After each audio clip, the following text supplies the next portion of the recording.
그러니까 이 교회 이 일꾼들은 아마 제 개인적으로는 이 하나됨, 이것을 어렵게 하는 모든 문제에 우리가 늘 깨어 있어야 되고, 교회가 이 거룩이 보존되도록. 그러니까 이 교회의 가장 중요한 것은, 그리고 이제 궁극적인 소망에 대한 부분을 이제 이 성경 전체에서, 신약에서 주님의 오심이라 미래에 대한 소망에 대해서 깨어 있었던 걸 보죠, 교회가. 그래서 이 세 가지 부분을 주님께서 기도하고, 이 세상의 한복판에, 여기 이제 16절에 이 세상에 속하지 아니한 같이 저희도 세상에 속하지 아니함을, 그리고 이제 18절에 아버지께서 나를 세상에 보내신 것 같이 나도 저희를 세상에 보낸다. 하나님께서 예수님을 보내신 것 동일한 어떤 차원에서 우리를 세상으로 보낸다. 세상 중에서 우리가 빛이 되고 그 사명을 다하는 중요한 이유는 사랑을 통해서 이 관계, 이 교회 공동체에서 이루어내야 되고, 이 거룩함을 드러내는 것만이 이 주님이 보내신 목적을 이루게 되는 거죠. 물론 이 복음의 내용이 거기에 이제 들어가 있는 거죠. 이 세상은 정말 이제 주님을 등지고 주님을 거역하고 주님을 싫어하고, 그리고 이제 이 세상은 돈과 정욕이 기준이 되어 있는, 그렇기 때문에 우리가 충돌할 수밖에 없이 이 세상의 한복판에다가, 이 소굴에다가 하나님의 교회를 던져놓은 거죠. 그렇기 때문에 이 아버지 하나님께서, 주님께서 이 교회를 위해서 그러면 이 교회가 보존되는 것은 11절에 나온 대로 아버지의 이름으로 저희를 보존했다는 말씀을 하고 있어요. 그러니까 하나님이 어떤 분인 것을 알 때만이 시련 가운데서나 위기 가운데 우리가 보존되는 거죠. 우리가 어떤 고통이 오고 고난이 오면 즉각적으로 발동하는 것은 하나님에 대한 원망과 하나님에 대한 불신과 회의, 하나님에 대한 올바른 생각에서 이탈하게 해버리는 거죠. 그 시험에 든다는 거죠. 근데 여기 이제 아까 6절에 17장 6절에 세상 중에 내게 주신 사람들에게 아버지의 이름을 나타내었나이다.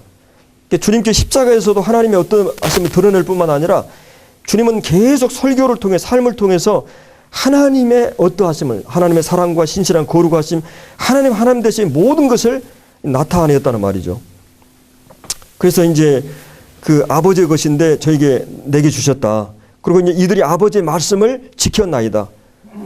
어떻게 보면 우리가 생각할 때는 이거는 예수님의 제자들이 얼마나 참 형편없는 사람들이었는데, 우리 주님께서 그 형편없는 자기 자식들에 대해서 아마 눈멀어 있는 것 같아요. 내 제자들이 아버지의 말씀을 지켰다는 거예요. 그리고 주님 막 배신하고 도망가고 그랬는데도 아버지의 말씀을 지켰나이다. 근데 아버지의 말씀을 지킬 수 있는 사람은 이 요한복음 14장 23절 21절에 보면 나의 계명을 가지고 지키는 자라야 나를 사랑하는 자다. 그러니까 주님을 사랑하는 힘이 없는 자는 절대 말씀을 지킬 수가 없죠. 그러니까 주님을 사랑하게 되면 주님의 것들에 대한 태도가 다르죠. 성도들에 대한 태도나 주님의 말씀에 대한 태도나 주님의 것에 대한 태도가 다른데, 아버지의 말씀을 저희들이 지켰나이다. 근데 이 아버지께서 다 이제 내게 주셨다. 그리고 이 7절에 나오는 말씀이 굉장히 중요한 말씀이죠. 우리 주님의 권위가 하나님의 권위와 동일하고 하나님께서 부여한 권위인 것을 그들은 알고 있었죠. 그러니까 예수께서 하나님 되심을 믿는, 그 주는 그리스도의 살아계신 하나님의 아들이라고 하는 베드로의 신앙 고백은 주님이 하나님이라고 하는 고백, 이거면 끝나버리는 거죠. 뭐 주님 하나님이신데 내 인생을 걸 수 있고 내 전생애를 걸 수 있는 거죠. 그분이 하나님이시라면. 근데 이 제자들은 7절에 나온 대로 모든 게 하나님으로부터 왔고 하나님의 권위를 갖고 있는 것을, 아들 되심을 믿는 거죠. 그래서 이 8절에 이제 이 말씀을 저에게 주었는데 이 말씀을 그들이 마음으로 받아들이고 그다음 참으로 그것을 깨닫고 그다음 참으로 확신하게 되는. 이것은 아버지의 것이었는데 저희들이 주었기 때문에, 이들에게 이런 영생을 그들에게 주셨기 때문에, 물론 제가 이 말씀을 하면 우리 형님들이 이 개혁주의적인 설교가 아니냐 그렇게 얘기할 수 있는데, 약간 그런 부분이 있긴 해요. 이게 매년 개혁주의 쪽에는 중생을 먼저 얘기하잖아요, 믿음보다. 그래서 우리 믿음으로 이제 주님이 선물로 주셨다고 얘기하고, 우리가 이미 하나님께서 우리 안에 비체험적인 하나님의 선택과 그다음에 하나님의 어떤 소명 부르심과 그다음에 이제 중생과 믿음, 이렇게 이제 얘기하는데, 이미 우리가 하나님께서 중생하게 살아났기 때문에 믿음에 대해 반응할 수 있다. 죄에 대해서 깨닫게 되고 믿음을 반응할 수 있다. 이제 이런 차원이기 때문에 이거에 대해서는 그러나 이게 어떤 것이 맞다고 이제 얘기를 저는 못 하겠어요. 제가 아직도 정리가 안 된 부분이기 때문에. 그러나 한 가지 분명한 것은 스펄전이 얘기한 것처럼 우리가 선택 쪽에서 보면 자유의지가 안 보이고 자유의지 쪽에서 보면 선택이 안 보이는 것처럼 하나의 신비의 사건이지만 어느 날 나는 이 사실을 믿음으로 받아들였고 내 안에 이 믿음이 생겼고 이제 영적인 모든 것들을 자연스럽게 받아들이는 이 믿음은 하나님의 선물이죠. 놀라운 것이죠. 그래서 이것을 예수님이 이 설명을 하시면서 아버지의 것이었는데 내게 주셨다. 그들에게 말씀을 던지니까 그들이 반응했다는 거죠. 말씀을 다 받아들이고 그리고 결국은 이제 이 10절에 나오는 대로 아버지의 것이 아버지 것이온데 내가 저희로 말미암아 영광을 받았다. 왜냐하면 그들이 말씀을 사랑함으로 지켰기 때문에 영광을 받은 거죠. 우리가 부족하지만 하나님 말씀을 증거하고 복음의 말씀을 살려고 할 때 우리 주님이 가장 큰 영광을 받으시는 거죠. 그래서 이제 그런 이 말씀을 이제 쭉 해오고 계시는데 결국은 우리가 이 시험에서 시련에서 우리가 지킴 받을 수 있는 것은 아버지의 이름, 하나님이 어떤 분인 것을 계시하고 드러낼 때만이.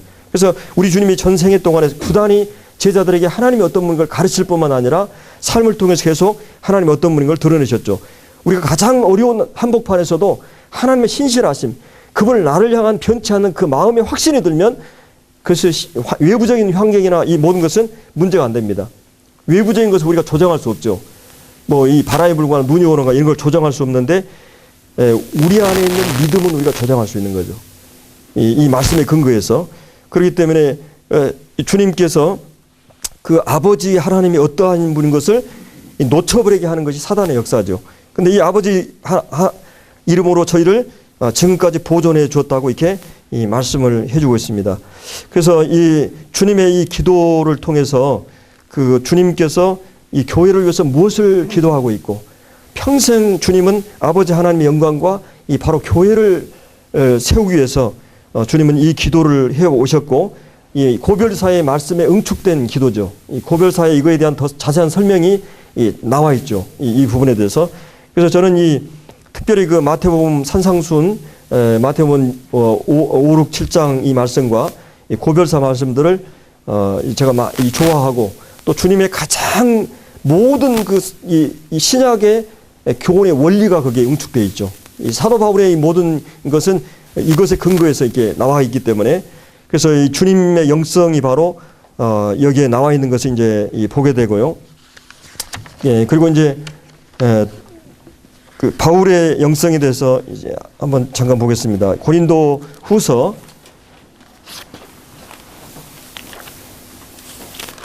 12장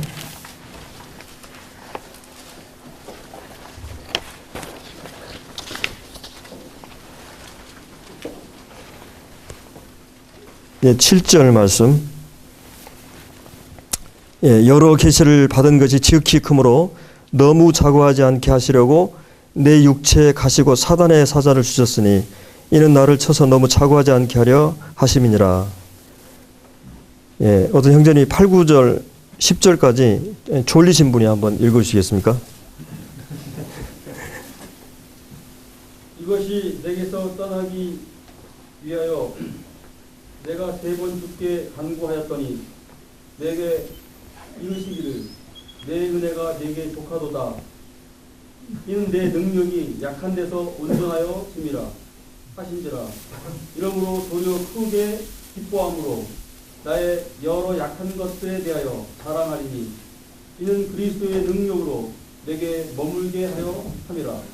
그러므로 내가 그리스도를 위하여 약한 것들과 능욕과 궁핍과 핍박과 기뻐하노니 이는 내가 약할 그때 곧 강함이니라.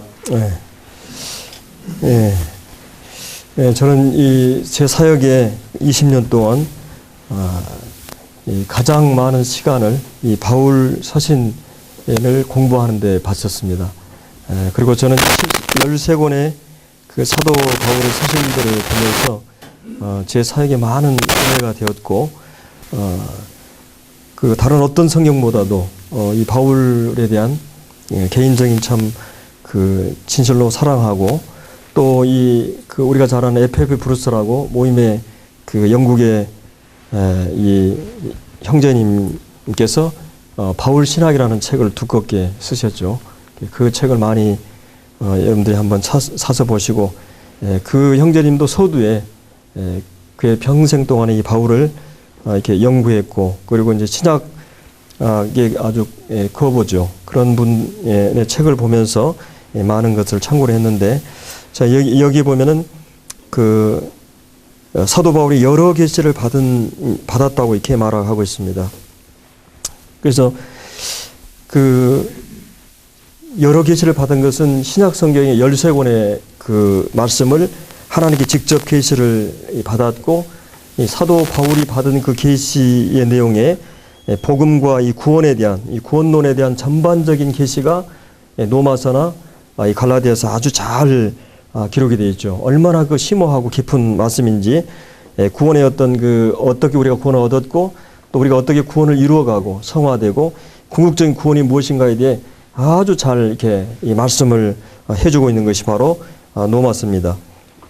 이런 이 복음에 대한 계시를 받을 뿐만 아니라 또 이 교회 진리에 대한 고린도 전후서나 이 빌립보서, 에베소서, 갈라디아서, 디모데 전후서 이런 말씀들을 통해서 교회에 대한 모든 교리를 아주 잘 계시해 주시고 있고 또 이 목회 리더십에 대한 부분을 디모데 전후서, 디도서에서 이렇게 말해주고 있습니다. 이 사도 바울은 모든 계시를 그는 받았고 정말 또 그 사도 바울이 그 계시를 받았을 뿐만 아니라 그는 평생 동안에 그 계시된 말씀을 가르치고 그 가르친 말씀대로 살기를 힘썼고 이 복음을 위해서 자기의 생명을 조금도 귀한 것으로 여기지 않고 이 몸된 교회를 위해서 자기 그리스도의 남은 고난을 이 몸된 교회를 위해서 자기 육체에 채우는 이런 그 교회를 위해서 복음을 위해서 평생을 자기 전생애를 완전히 관제와 같이 번제와 같이 하나님께 드렸던 이런 아름다운 이 사도 바울이었고 이 바울 서신서를 보면 그가 얼마나 영적으로 잘 균형이 되어 있는 그리고 정말 이 바울 같은 분은 교만하지 않을 것 같아.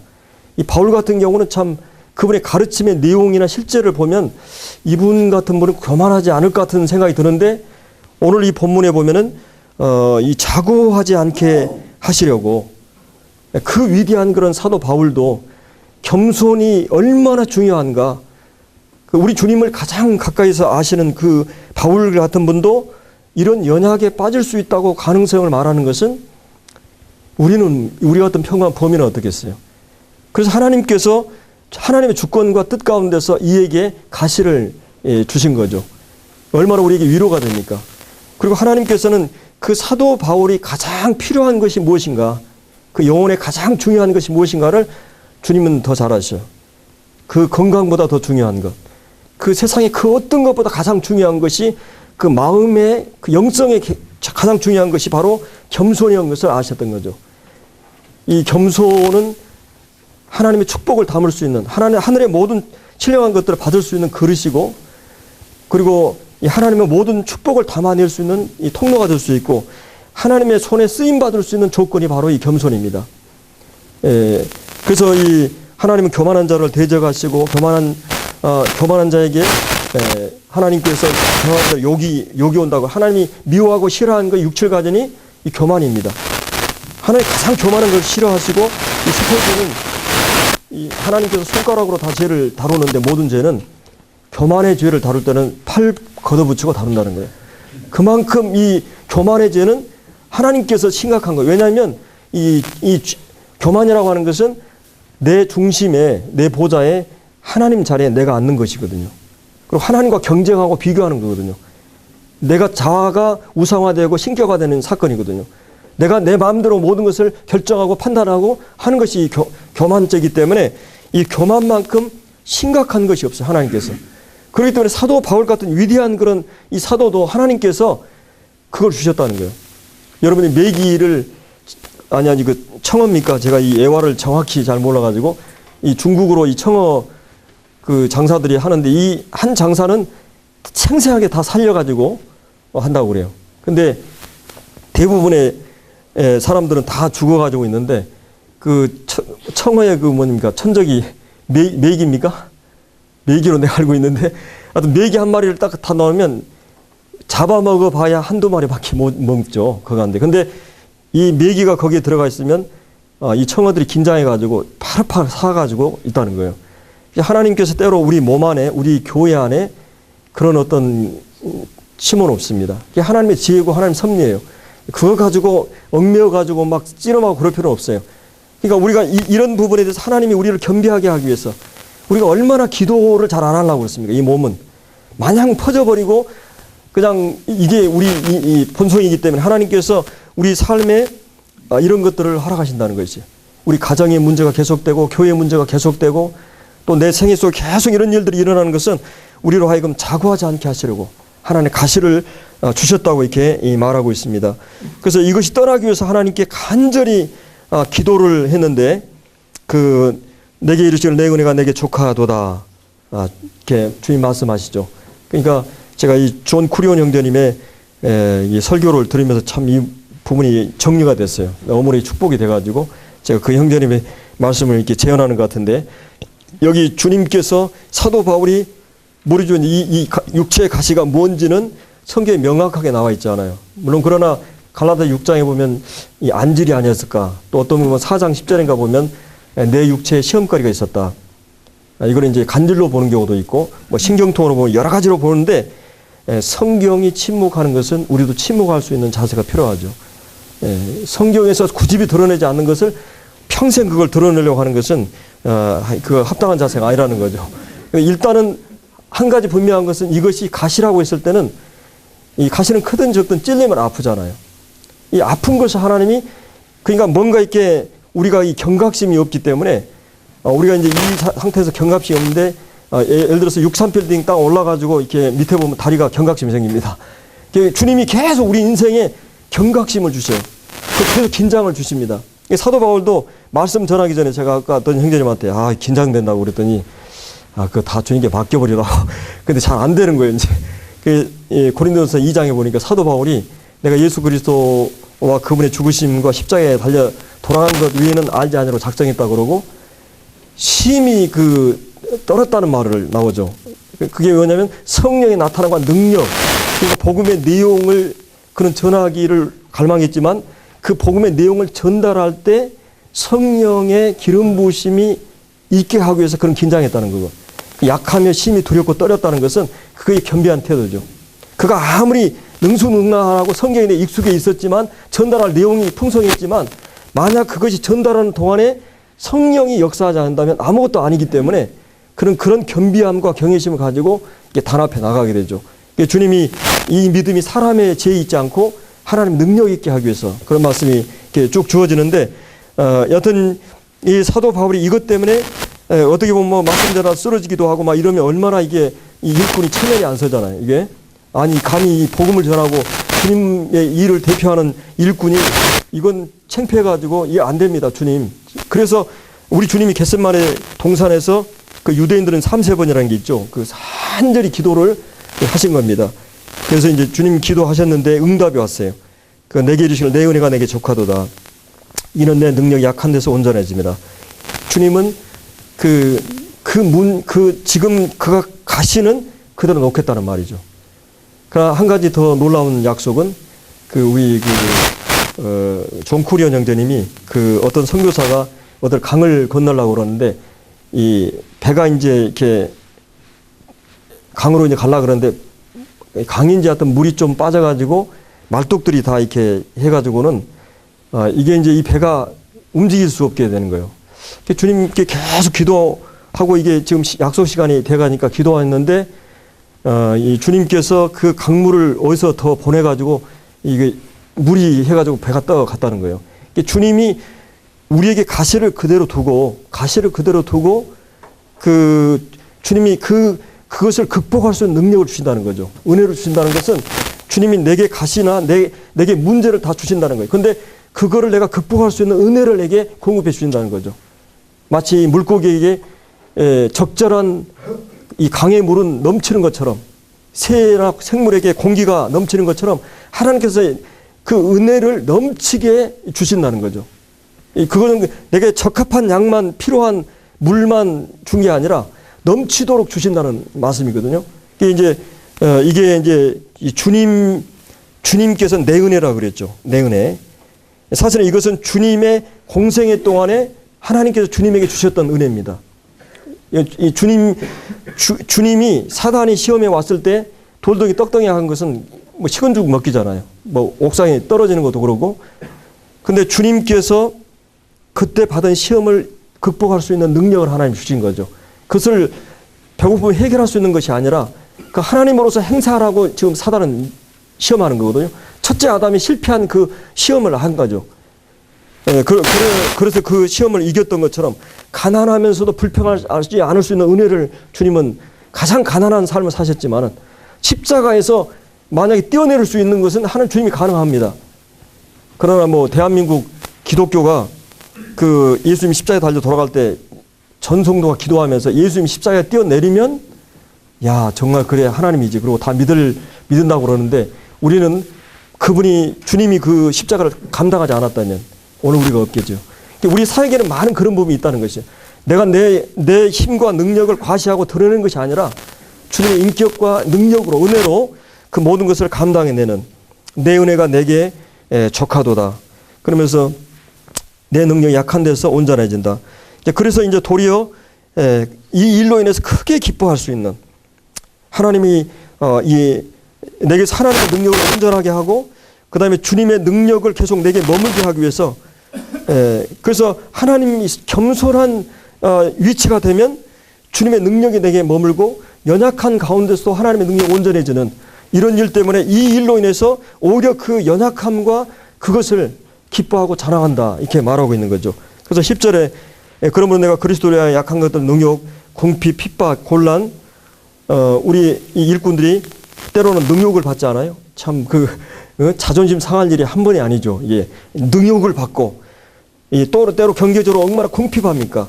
또 때로는 이유 없는 핍박과 곤란을 당합니다. 사실은 그때 우리 자존심은 막 부르르 끓죠. 잠 못 이루는 그 밤이 얼마나 많습니까?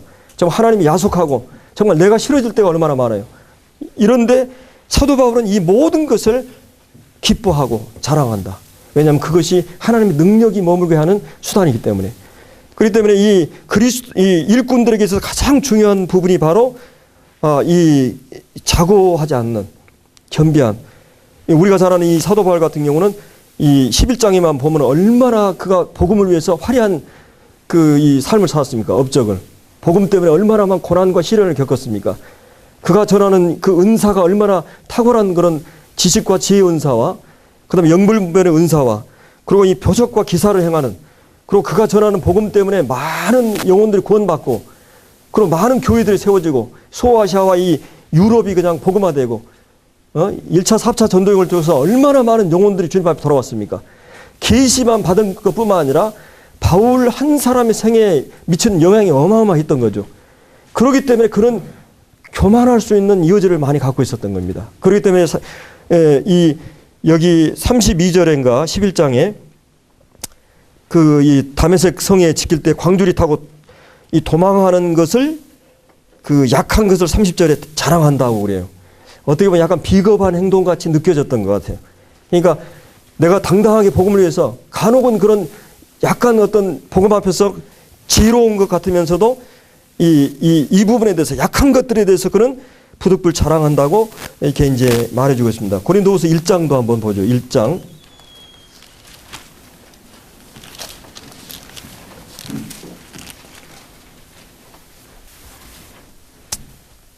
그 1장 8절에 형제들아 우리가 아시아에 당한 환난을 너희가 알지 못하기를 원치 아니하노니 혐에 지나도록 심한 고생을 받아.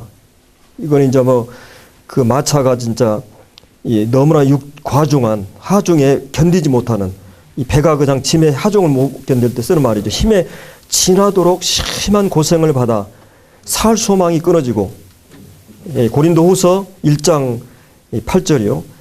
살 소망까지 끊어지고 희망이 없는 그리고 사형 선고를 받은 것 같은 그런 그 상황들을 하나님이 계속 허락하셨다는 것이죠. 그러니까 이것은 바울이 이 몸 내부적인 그런 가시만 준 게 아니라 외부적인 환경으로부터 오는 고난도 하나님이 허락하신 거죠.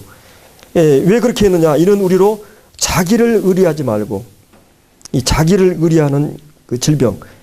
조금만 못하면 우리는 이 자기가 드러나고 자기가 이제 고개를 들고 일어나는 거죠. 그래서 자기를 의리하는 이 질병이 가장 해악스럽고 나쁜 것이기 때문에 이 죽은 자를 다시 살리신 하나님만 의지하게 하기 위해서 주님 우리에게 고난을 주신다는 거죠.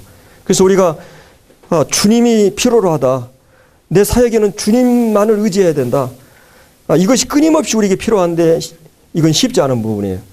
주님께서 이 사도 바울 같은 위대한 이 바울에게 외부적으로 내부적으로 이런 그 환경의 고난과 이런 걸 통해서 이런 것을 허락하신데 거기 이제 이 1장 4절에 우리의 모든 환난 중에 우리를 위로하사 저는 이 말씀 한 구절이 정말 제게 큰 감동으로 다가올 때가 있었어요. 우리의 모든 환난 중에서 우리를 위로하사. 제가 몇 년 전에 사역자 볼 때 눈물 흘린 적이 있죠. 예. 제가 큰 소리 땅땅 치면서 사역에 뛰어들어갔는데, 이거 참 만만치 않더라고요.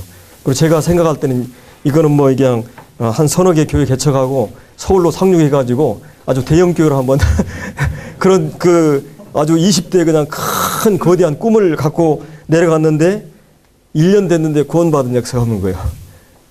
그래서 이제 물론 이 황무지에 가서 개척한다는 게 쉽지 않죠. 아무것도 모르고. 그러니까 제가 1년 되고 나서 이제 그 송영님한테 와가지고 야 형님 나 이거 못하겠습니다. 그러니까 아마 송영님이 인자 됐나 보다. 그러고는 형님이 이제 이 교회 형제들 한 서너 가정을 주일마다 이렇게 보내셔가지고 그때부터 이제 쭉 기도로 도우시고 그랬는데 여하튼 주님께서 나에게는 그런 시간이 필요했던 것 같아요. 나에게는. 그리고 오히려 나에게는 그 시간들과 함께 많은 시간 주님 앞에서 영혼들 때문에 진짜 우리가 이제 사역을 하면서 가장 힘든 게 영혼들이 더해지지 않고 성도들이 잘 성장하지 않는 것인데 하여튼 주님이 그런 시간들을 통해서 서로를 낮추시고 근데 그 모든 환난에서 계속 환난만 주면 우리가 버티기 힘들겠죠. 근데 주님이 그때그때마다 위로를 주시는 이걸 얘기하려면 우리 형님들이 밤을 새도 교제할 내용들이 많이 있을 것입니다. 주님이 때로는 말씀으로 우리를 위로하시고 기도 가운데 우리를 위로하시고 어떤 성도를 통해 위로하시고 어떤 전화 한 통화가 위로하시고 때로는 하나님께 적합한 때에 적합한 액수에 나의 피로를 채워주시는 것들이 얼마나 많았습니까? 제가 이번에도 사실은 얘들이 2명 대학생이라 3월 달에 2명이 대학생 들어가면 1,000만 원 들어가잖아요. 이게 막막한 거예요, 이제. 그래서 우리 자매가 물론 그러기 전에 나한테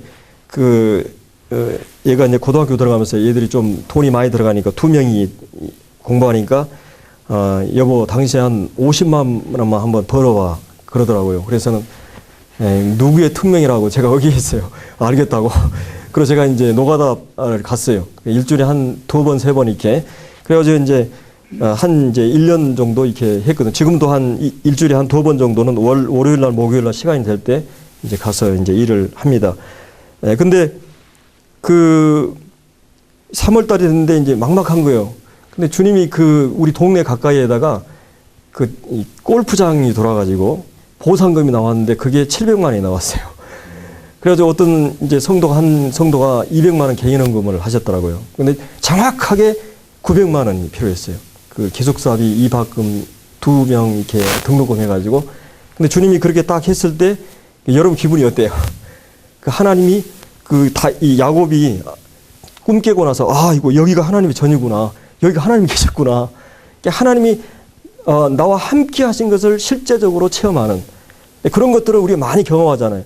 근데 50만이 필요한데 주님이 40만 원도 아니고 60만 원도 아니고 딱 주는 그런 때가 이제 그런 어떤 주님의 모든 환난 중에서 우리를 위로하사. 이제 이번 2학기 때도 주님이 이제 그동안 1학기 때 이제 돈이 안 들어갔으니까 조금씩 자매가 모아가지고 400만 원이가 됐는데 이게 이제 둘째가 이제 아르바이트 했어요. 그래가지고 이제 한 100만 원 정도 이렇게 되고, 근데 좀 이제 모자라잖아요. 900만 원이면. 근데 얘들 둘이가 딱 B급 장학생을 받았어요. B급 장학생 하면 잘 모르죠. C급은 한 4, 50만 원 되고 B급은 반액이에요. 저희 300만 원 국립이기 때문에 300만 원 150이죠. 150 하면 딱 300만 원. 아, 이게 딱 맞는 거예요, 이제. 500만 원. 그래서 주님이 주셨는데 1학년, 4학년이니까 이제 이 대학 졸업하니까 좀 더 가벼워지겠죠. 근데 노가다 하면서 많이 배워요, 제가. 다 하여튼 별일을 다 해보니까. 근데 주님이 그 모든 환난 중에서 우리를 위로하시는 그 하나님을 우리가 경험했고 그 많은 쌓여진 그때그때 주신 말씀과 위로가 있기 때문에 그 받은 위로로서 하나님께서 하나님이 주신 그 위로로서 환난 받은 자들을 능히 도우신다. 이게 하나님의 사역 방식이죠. 하나님이 우리 교회 안에 연약하고 어려운 성도들을 위로하셔서 그렇게 일하신 게 하나님의 방법입니다. 그러니까 주님은 우리에게 위로 가운데 이 환난을 통해서 또 다른 사람을 돕게 하시고 그 다음에 2절에 보면 우리가 받는 것 같은 고난도 견디게 하는 그래서 주님께서 이렇게 위대한 사도 바울 같은 사도 바울이 얼마나 특별히 빌립보서 같은 경우는 굉장히 자서전적이죠. 이렇게 어떤 에베소서나 이런 다른 성경처럼 일목요연하게 이렇게 교리를 쓰고 이렇게 하는 게 아니라 자기의 어떤 개인적인 건 얘기를 많이 쓰는 서신을 저는 참 빌립보를 좋아하는데 거기에 보면 3장에 그가 이 주님을 알고 싶어 하는 갈증을 말하죠. 내가 주님의 주님과 그 부활과 그 부활의 권능과 그 죽으심과 이런 것을 알고자 해서 내가 이 고난에 동참한다는 말을 하면서 내가 이미 얻었다 함도 아니요 하면 그런 얘기를 합니다. 그러니까 사도 바울 정도면 알 건 다 하시는 분이잖아요. 근데도 그분이 그런 거룩한 컴플렉스를 가지고 그런 마치 어린아이와 같은 마음으로 주님을 아는 데 있어서만큼은 그런 변하지 않는 그런 태도를 그의 그 영성과 겸손을 진정한 이 영성은 바로 이 겸손에 있죠. 그래서 하나님께서 우리 일꾼들을 그렇게 환경적으로나 가정이나 교회나 이런 문제들을 계속 허락하시는 데는 주님의 지혜가 있고 우리가 늘 깨어서 겸비하도록 하기 위해서. 그래서 제가 어떤 형님이 그러시더라고요.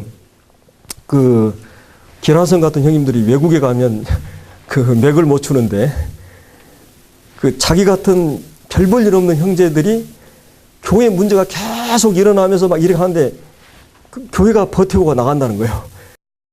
제가 이 말씀이 생각이 나더라고요. 그리고 또 어떤 경우는 너무 훌륭한 형님, 저 형님 데려가면 안 되는데 하는 형들은 주님이 그냥 데려가세요. 그냥 우리 같은 별 볼 일 없는 사람들은 계속 남겨놔가지고 형제들이 그냥 성도들 그냥 무시하고 막 그냥 오늘 설교가 뭘 설교했냐고 뭐가 뭔지 모르겠다고 그런 말들을 들으면서 이렇게 사역을 하면 굉장히 힘들잖아요. 근데도 주님이 그렇게 하는 데는 우리가 잘나서가 아니라 우리 연약한 부르심을 보라. 문물 좋은 자나 이런 자가 많지 않지 않느냐. 그러나 주님께서 이런 자들을 통해서 주님의 지혜를 드러내고 주님의 영광을 드러내기 위해서 그렇기 때문에 우리가 부족하거나 연약한 것 때문에 기죽을 필요가 없는 것 같아요. 바울처럼 오히려 그것을 자랑하고 기쁘게 여기고 그래서 이런 하나님이 물론 이제 이 바울의 기도를 여러분들 혹시 아더 핑크라고 하는 분이 두껍게 쓴 책이 있어요. 이 기도에 대한 바울의 기도 해가지고 얼마나 그가 이런 영성을 유지할 수 있었던 것은 그가 기도의 사람이었죠. 그래서 대표적으로 우리가 잘 아는 에베소서 1장에 나오는 지혜와 계시의 영을 통해서 하나님을 알게 하시고 마음 눈을 밝히사 부르심의 소망이 무엇이고 기업의 영광의 풍성이 무엇이고 또 우리 안에 있는 능력의 지극히 크심 어떤 것을 깨닫도록 하기 위해서 기도합니다.